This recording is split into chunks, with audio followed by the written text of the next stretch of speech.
This is a 190 Q&A practice test. Plaintiff attorney, Mr. Morris, capital M-O-R-R-I-S. Defense attorney, Mr. Scott, capital S-C-O-T-T.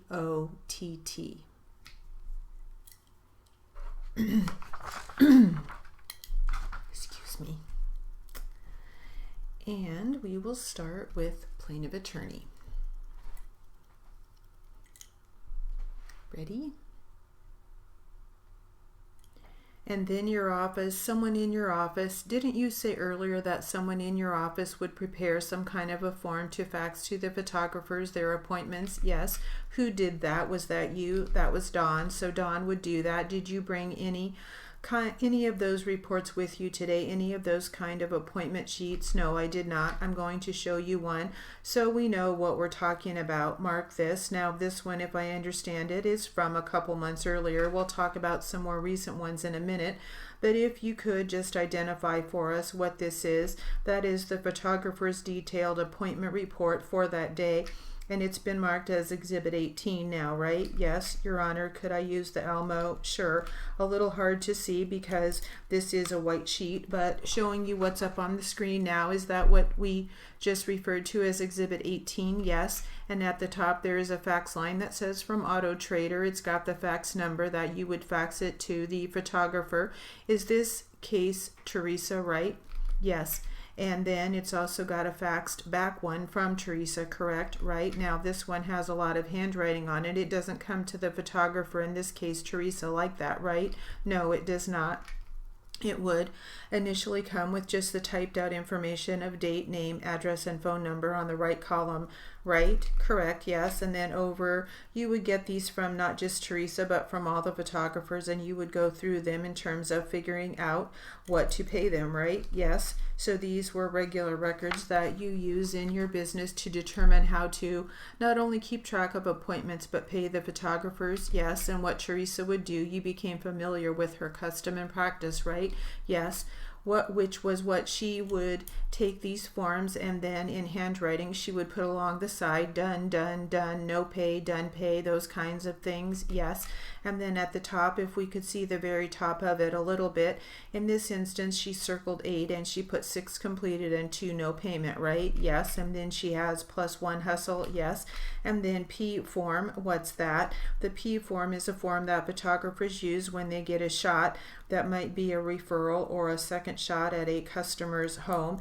And so how they are numbered, it starts with a P. That's why we call it a P form. Okay, all right. And so from this then you would figure that you would pay her 8 for 8 shots plus this hustle one, correct? And we'll talk about the hustle in just a minute. Now normally Teresa's practice, as all of the photographers' practice would be, that you would not get this form back from them until after the day's appointments had been completed. Is that right? Correct. So that, for instance, let's take October 31st, or actually let me clarify something. The deadline for getting your ads into the magazine is what? Mondays and Tuesdays. Okay, so Teresa's day for that part of the state, which was Monday, she would be expected to get that information to Auto Trader by the very next day in order to make it into the deadline. Yes, the way she would do that, in fact, you provided discs, little digital camera discs for each photographer, right? Yes.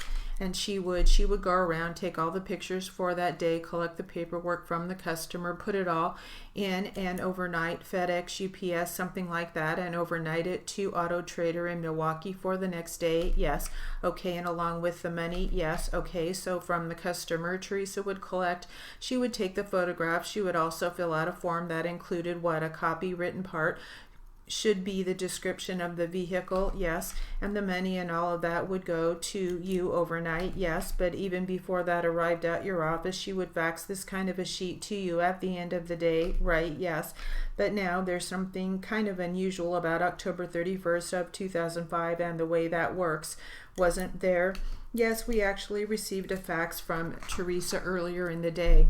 Okay, and in fact, you received it, if I recall, it was shortly after midnight on the 30th.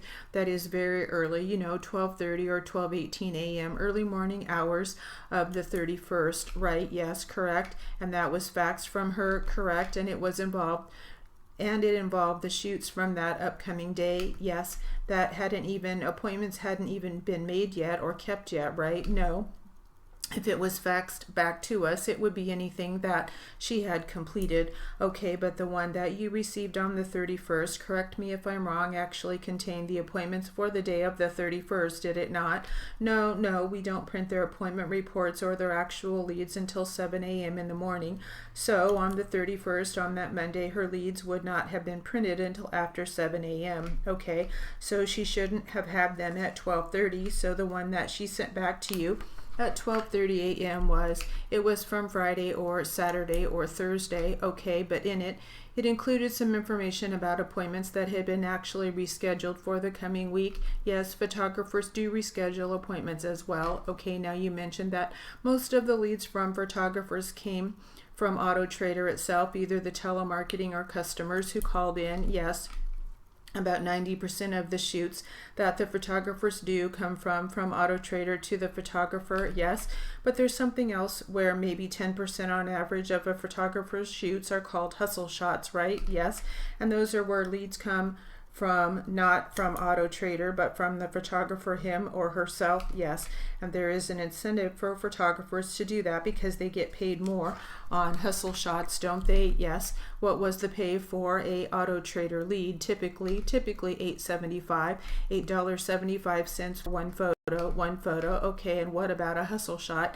$18.75. Okay, and when the photographer would schedule a hustle shot, it would not be on your list of appointments that were faxed to the photographer the morning of each day. Whatever you said, 7 a.m., right? Correct. In fact, your office would not even know about any hustle shots unless and until the photographer sent that information back to you at the end of the day. Isn't that right? Yes. And like, for instance, let's take this one that's up here. She specifically says 8 of the appointments that your office gave her, were completed, right? Yes, but there was an additional one that's not listed anywhere on that sheet, right? Right, it's probably handwritten on the bottom. Well, let's look and see. Okay, that would be considered the hustle. The one that's handwritten, yes, actually, we would not have considered that a hustle shot. She confirmed with the office that was a rescheduled appointment that she had taken that day.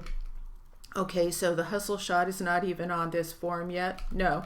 Okay, in fact, that was often Teresa's practice, is that you didn't know. For instance, you didn't really care on this particular form. When you get this back, you didn't care about the information from those hustle shots yet, right? Correct. What you cared about is making sure that when the FedEx came the next day, that's when you needed to know the information of the name, address, photo, copy information for these hustle shots, right? We like to have them on the forms, but they don't often write them on there very often. Yes, and in Teresa's case, she often didn't, right? I would have to look at her sheets to be sure if it was often or not. Okay, I'm going to let you do that in just a couple minutes, but I wanted to get a few other things about the way this business works down first. Repeat customers are very common for Auto Trader, right? Yes, in fact, you like those kinds of customers, right? Yes, the first time someone calls in, you set up an account for them, right? Yes, and then you can either be billed or they pay as you go kind of approach from that point on, right? Right.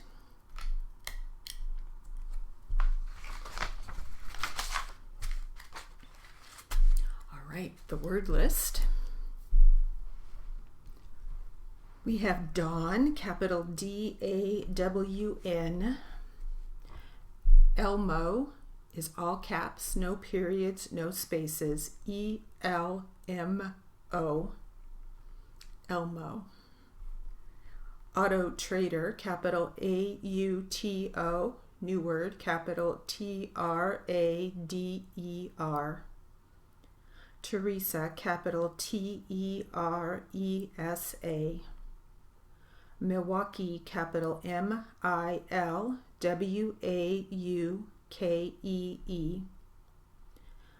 FedEx, capital F-E-D, new word, capital E, small x.